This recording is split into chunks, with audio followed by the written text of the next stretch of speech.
Hey guys, Kyle, the Death Knight of Anime here, bringing you my review for One Piece episode 910.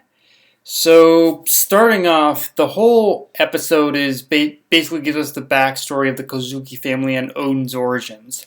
And the backstory begins by giving us a little bit of characterization and how Oden was a very rambunctious person who would always get in fights and cause trouble, which, yeah, it's kind of interesting how the latest chapters of the manga seem to lift the veil as well as the underlying context to push that part of Oden's life. Because once again, going off what Oda is best at, it basically shows how the reality, the events of this chapter in the backstory itself, it shows the reality is a little more different than the perception of what of what we know about Odin.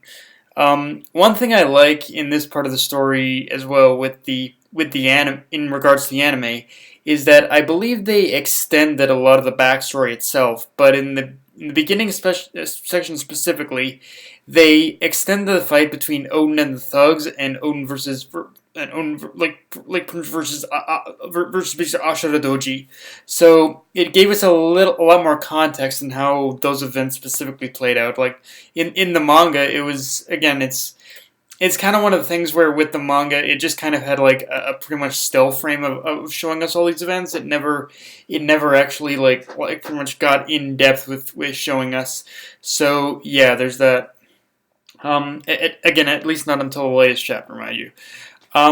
We basically also get the history of something I never thought. The history of how the Paradise Farm was created after Odin took leadership of Curry, and with the Paradise Farm, it's definitely an interesting case where of something being created out of such great intentions ended up breeding the most evil and harsh of circumstances.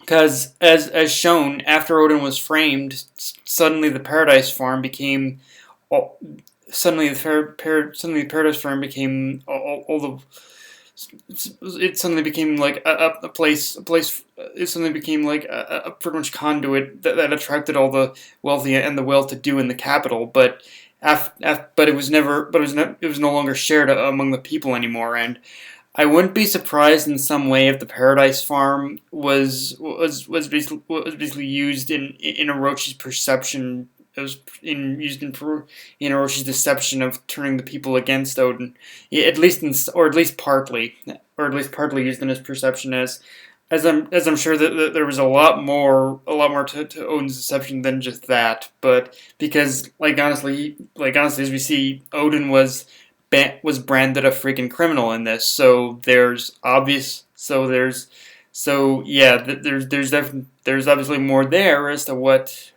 he was being framed for, um, and but the fact that he was with Roger for a time, though, that answers itself a few questions as well.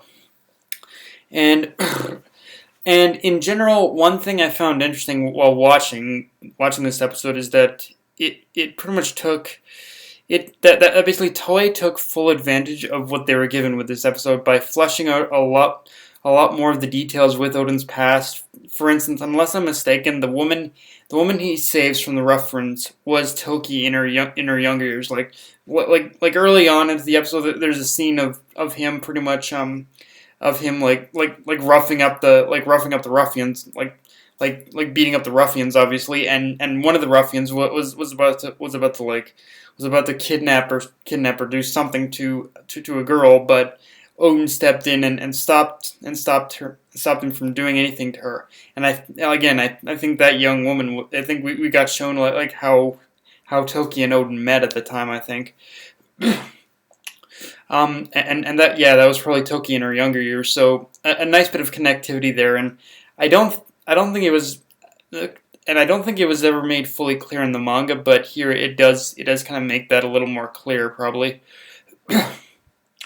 With that being the case, there's two major reveals in this episode. The first is that Momonosuke has a sister named Hiyori, and the sister herself is someone we've actually already been introduced to. We've already been introduced to very early on into the arc, just not formally yet.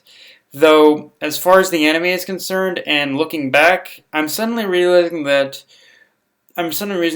who and what her current role in the story really is one of those things where you wonder how she ended up wrapped in that particular line of work, but I digress. Because the bigger reveal of this episode is we learn Kinemon and everyone else were transported into the future, which was by way of Lady Toki's time fruit powers. Which, first off, looking back as a manga reader, it's one of those things where, looking back as a manga reader, I slapped myself for not cluing in sooner that the answer was in her damn name with the whole Lady Toki fruit power. It was right there staring at me, and I didn't even realize that before. And it's too bad. It's too bad she died. It's too bad she died before we could actually dive into her powers a little more. Because honestly, as is, the time fruit power is pretty fucking broken, and I don't know if we'll ever see that power again being wielded by someone else. But if we do, Oda needs to nerf that shit in some way. I mean, obviously the core of the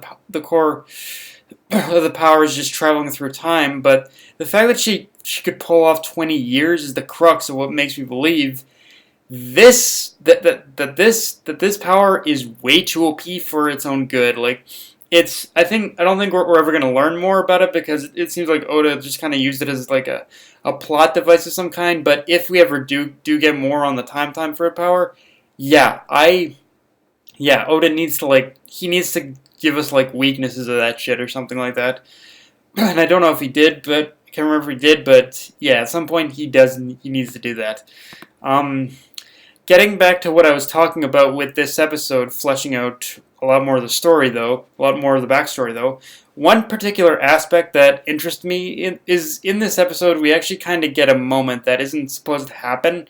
Isn't supposed to happen until and isn't supposed to happen yet because it's a moment in the episode that actually happened recently in the manga.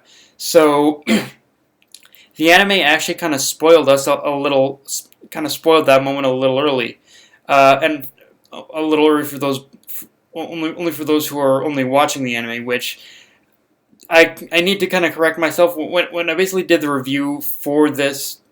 When I did the review for the like latest chapter, I thought it was initially someone from Whitebeard's crew, but this episode shows it was Inuarashi and Nekomamushi. So yeah, it's it's kind of one of those weird things where they kind of so yeah, like I said, it's one of those weird things where they kind of spoiled it a little early, and I'm just kind of wondering why.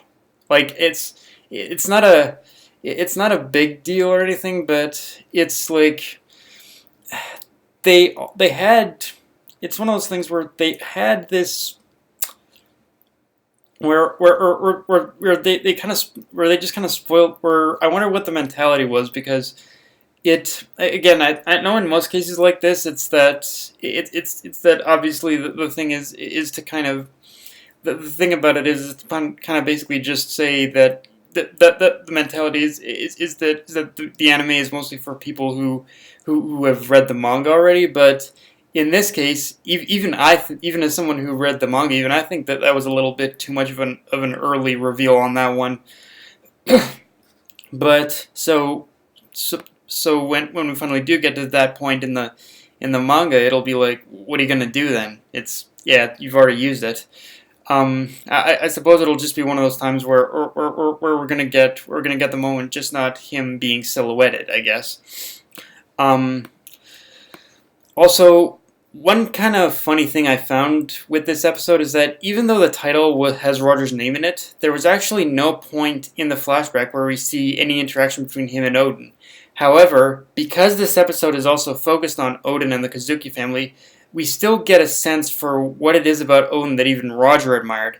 And when you look at this episode as a whole, we basically get the sense that what Roger admired so much about Oden is that, in many respects, Oden and Roger were kind of the same. I mean, obviously the two had led completely different lives, but just personality and how they interacted with people, the similarities are striking in many respects. It's actually kind of eerie how there's so much about them that's basically the same, especially with their ideals. Like when you look at the base level, Odin and Roger have a lot about them that are actually very similar or the same. So yeah, this episode, it's one of those weird things where Roger where the title is kind of misleading, but at the same time it still reveals like so much about possibly how Odin's relationship with Roger was. Um, but yeah, guys, that's my review. If you enjoyed the video, like, comment, subscribe, follow me on Twitter, Facebook, and at least your Crunchyroll. Dead Knight of Anime, signing off. Later, guys.